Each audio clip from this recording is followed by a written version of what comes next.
Ձեր մարմնի վրա դաջվածքներ մի արեք, ես եմ տերը, գրված է հին կտակարանի 3-րդ խեղդական գրքում։ Քրիստոնյաների, հատկապես եկեղեցականների համար սա կարծես կարևոր ու հիմնական կանոններից մեկն է, սակայն Հովանավանքում մենք կեղծ պատարագից բացի ականատես եղանք նաև դաջվածքով դպիրի, որը պատարագի ժամանակ կերոնը, մոմակալը պիտի պահեր, երբեմն էլ աղոթք ընթերցեր։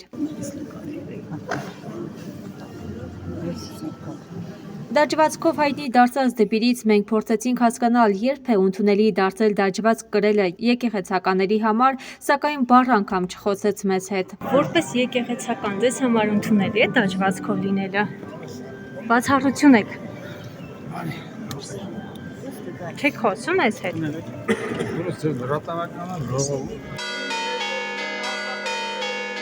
Մայրաթորի տեղեկատվական համակարգի տնօրեն տեր Եսայի Քահանա Արթենյանը դաջվածքին անդրադարձավ հետևյալ կերպ. Իհարկե ընդունված չէ։ Դաջվածքը ինչպես է օրինակ քրիստոնեությունը մեկնաբանում, սատանայական է։ Մի քիչ շատ ծայրահեղ ասված սատանայական է։ Բնականաբար քրիստոնեությունը դեմ է դաջվածներին, այն իմաստով, որ դրա Աստծո առողջությունն ենք մենք մի տեսակ աղավաղում, եւ ինքը որպես երևույթ ավելի որևէ կապ չունի առհասարակ քրիստոնեության հետ։ Այսինքն ինչ են նախ կարևորը հասկանալ, թե ինչ են անում այդ դաջվածքները։ Եթե դա ինչ-որ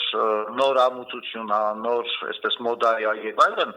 ինչ-որ ավելի այսպես արտահայտիչ լինելու համար, առողջ բանականությունը մեզ սովորեցնում է, որ արտահայտիչ ավելի ընդգծված հասարակության մեջ լինելու համար շատ ավելի առողջ ճանապարհներ կան, քան թե դաջվածքները։ Իսկ մեր եկեղեցականները երբևէ ունեցել են դաջվածք։ Անկեղծ ասած, ես այդպես որևէ մեկին չեմ հիշում, գուցե կան, բայց ես անկեղծ չեմ հիշում ես որևէ մեկին, այս բանի որևէ մեկին չեմ մտաբերում։